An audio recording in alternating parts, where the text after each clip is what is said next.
দর্শক, সম্প্রতি ভারতের দুটি বিষয়কে কেন্দ্র করে হিন্দু এবং মুসলিমদের ভিতরে বেশ উত্তেজনা ছড়িয়ে পড়েছে। একটি মধ্যপ্রাচ্যের একটি হাইকোর্টের রায় নিয়ে এবং অপরটি কলকাতার একটি মসজিদে নামাজ আদায় করতে বাধা দেওয়াতে এই দুটি সম্প্রদায়ের মধ্যে চিরাচরিত নিয়ম অনুযায়ী আবারও উত্তেজনা ছড়িয়ে পড়েছে। ভারতের মধ্যপ্রদেশে হাইকোর্টে ইন্দোর বেঞ্চ দার্জিলিং বিতর্কিত মোশাররা কামাল মাওলা মসজিদ চত্বরকে সরস্বতী মন্দির বলে রায় দিলেন। এবার সেই প্রদেশের হাইকোর্ট আদালতের নির্দেশ স্থানীয় শুধুমাত্র হিন্দুরাই পূজা অর্চনা করতে পারবে, মুসলিম সম্প্রদায় নামাজ পড়ার অধিকার থাকবে না। দেখুন, এ ধরনের রায় আমরা আগেও দেখেছি। বিভিন্ন মসজিদ প্রাঙ্গণকে সেখানে মন্দির হিসাবে ঘোষণা দেওয়া, এটা নিয়ে নানান রকম তর্ক আছে, বিতর্ক আছে। হিন্দুদের পক্ষ থেকে দাবি করা হয় যে এই সমস্ত জায়গা আগে মন্দির ছিল, সেই মন্দিরকে ভেঙে মসজিদে রূপান্তরিত করা হয়েছে। আবার মুসলিমদের পক্ষ থেকে দাবি করা হয় যে না, এখানে মসজিদ ছিল এবং বহুত পুরাতন মসজিদ, সেটা হিসেবে তাদের দাবি। এই দুটি দাবি নিয়ে সামনের দিকে দেখা যায় তাদের ভিতর বিভিন্ন রকমের সংঘর্ষে তারা জড়িয়ে পড়ে। সম্প্রতি এই যে রায়কে কেন্দ্র করে এবং পশ্চিমবঙ্গের একটি মসজিদে জুমার নামাজ আদায় করতে বাধা দেওয়াতে এই দুটি ইস্যুকে নিয়ে ইতিমধ্যে ভারতের মুসলিম এবং হিন্দু সম্প্রদায়ের মধ্যে বেশ উত্তেজনা ছড়িয়ে পড়েছে। আমরা দেখেছি কলকাতায় সেখানে রাজার বাজার এলাকায় একটি মসজিদ প্রাঙ্গণে সেখানে রাস্তায় নামাজ আদায় করতে পুলিশের বাধা পড়ে। সেখানে মুসল্লিদের ভিতরে বেশ বাকবিতণ্ডা শুরু হয় এবং পরিস্থিতি অন্যরকম অবস্থায় যাওয়ার লক্ষ্য করলে সেখানে প্রশাসনের তৎপরতা বাড়িয়ে দেয় এবং সেখানে পরিস্থিতি কিছুটা নিয়ন্ত্রণে আসে।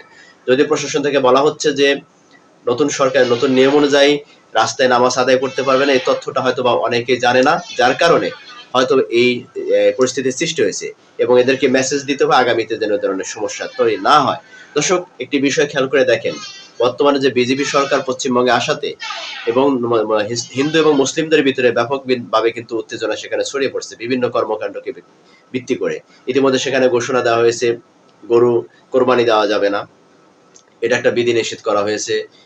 এবং মসজিদে নামাজ আদায় করতে গেলে সেখানে রাস্তায় নামাজ আদায় করা যাবে না। আমরা সচরাচর দেখে থাকি যে জুমার দিন অনেক মুসল্লি হয়, সেখানে মসজিদে যখন ধারণ ক্ষমতার বাইরে চলে যায় তখন সেই মুসল্লিরা রাস্তায় নামাজ আদায় করে, কিন্তু এটা পশ্চিমবঙ্গের বর্তমান সরকার সেটা নিষেধ করে দিয়েছে।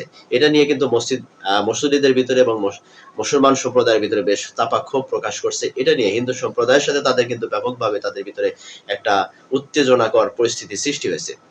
এই যে মুসলিম এবং হিন্দু সম্প্রদায় তাদের যে মানবিক অধিকার, এই অধিকারগুলো আসলে যখন হরণ করার চেষ্টা হয় তখনই কিন্তু একটি দাঙ্গা অথবা সংঘর্ষ বাজার কিন্তু সম্ভাবনা থাকে, যেটা ইতিমধ্যে আমরা ভারত সরকারের বিভিন্ন কর্মকাণ্ডের মধ্যে দিয়ে লক্ষ্য করছি। যদিও এই বিষয়টিকে মানবিক দৃষ্টিতে কিন্তু বলা হয় যে এটা মানবতা বিরোধী কাজ, কিন্তু আইন প্রয়োগ করার ক্ষেত্রে সেই মানবতা বিরোধী কাজগুলোই কিন্তু করে থাকে সচরাচর। ধর্ম যার যার পালন করার তো অধিকার সবাইকে দিতে হবে। প্রত্যেকটা ধর্মের তার ধর্ম পালন করার যে অধিকার আছে সেটা রাষ্ট্রের পক্ষ থেকে দেওয়া উচিত এবং রাষ্ট্রের পক্ষ থেকে সেটা কিন্তু কার্যকর করা উচিত। কিন্তু বর্তমানে যে আইন প্রশাসন বা আইন শৃঙ্খলা যেটা পরিস্থিতি লক্ষ্য করা যাচ্ছে পশ্চিমবঙ্গ থেকে শুরু করে ভারতের বিভিন্ন অঙ্গরাজ্যগুলোতে, সেখানে কিন্তু দেখা যায় যে এই সংখ্যালঘু সম্প্রদায়ের উপর বিভিন্নভাবে কিন্তু চাপ প্রয়োগ করা হচ্ছে। যদিও তাদের দাবি যে পূর্ব বাংলা অর্থাৎ বাংলাদেশে বিভিন্ন হিন্দু সম্প্রদায়ের উপর নির্যাতন নিপীড়ন করা হয়, কিন্তু বাস্তব চিত্র কিন্তু ভিন্ন দেখা যায়।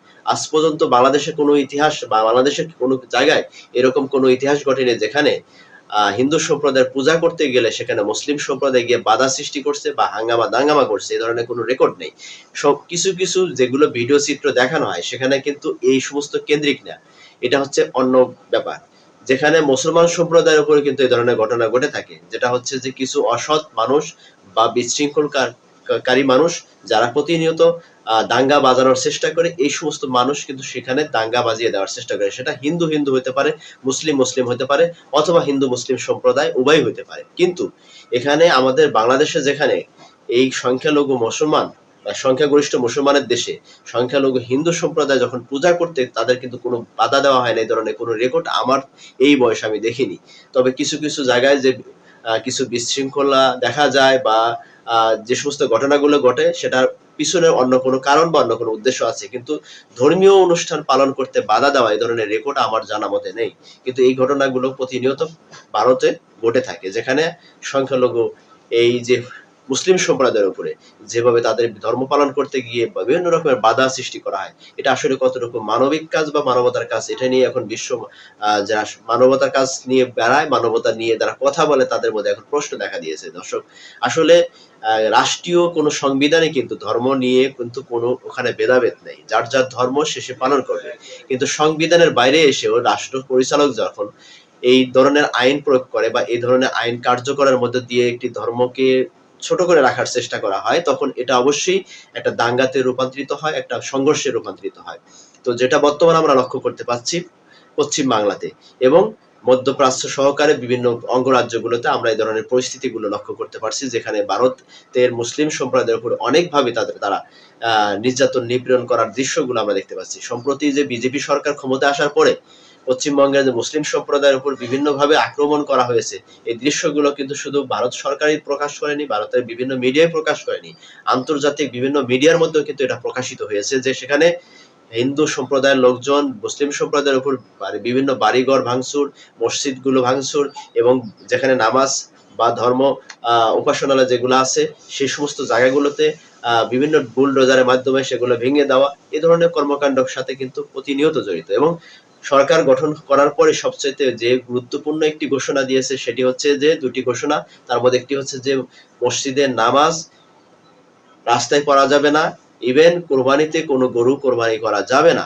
প্রকাশ্যে কোনো গরু কোরবানি যদি কেউ করে তার শাস্তি ভয়াবহ হবে, এই যে বিধিনিষেধ। এবং আরেকটি আইন তারা পাশ করতে যাচ্ছে, এটাও নিয়ে কিন্তু কথা তুলছে যে প্রকাশ্যে আজান দেওয়ার ব্যাপারেও তারাও কিন্তু এখানে তারা কিন্তু যুক্তি তুলে ধরেছে যে এখন আধুনিক যুগ, এখানে ডিজিটাল যুগ, মসজিদে আজান দেওয়ার প্রয়োজন নাই, যার যার মোবাইলে অ্যাপস থাকবে, অ্যাপস অনুযায়ী মসজিদ তার মোবাইলে আজান বেজে উঠবে এবং সেই অনুপাতে সে নামাজ আদায় করে নেবে। এটা হচ্ছে পশ্চিমবঙ্গে বর্তমান বিজেপি সরকার কিন্তু সেই পদক্ষেপগুলো নিতে যাচ্ছে।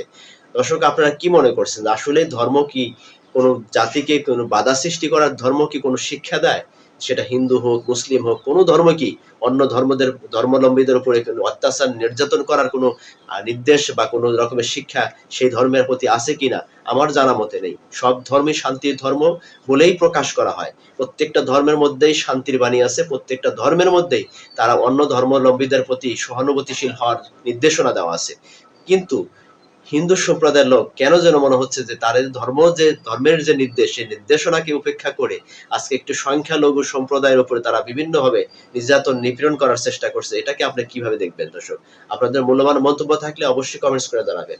এবং আমার আলোচনা যদি মনে হয় যে না, এখানে কোনো আমি আলোচনার মধ্যে কোনো সম্প্রদায়কে ছোট করে তোলার চেষ্টা করেছি, সেটা আপনারা অবশ্যই কমেন্টসের মাধ্যমে জানিয়ে দেওয়ার চেষ্টা করবেন। আমি দুটি সম্প্রদায়ের যার যার জায়গা থেকে তার ধর্ম পালন করা একটা সুন্দর একটা পরিবেশ তৈরি করে দেওয়ার কিন্তু কথাই আমি বলেছি, সেটা পূর্ব বাংলাতেও, পশ্চিম বাংলাতেও, পৃথিবীর যে কোনো প্রান্তে হোক, যার যার ধর্ম শেষে পালন করবে, যার যার বিশ্বাস থেকে সে তার ধর্ম পালন করবে, এটা তার অধিকার, এটা তাকে অধিকার দেওয়া উচিত একটা রাষ্ট্রের, একটা প্রশাসনের।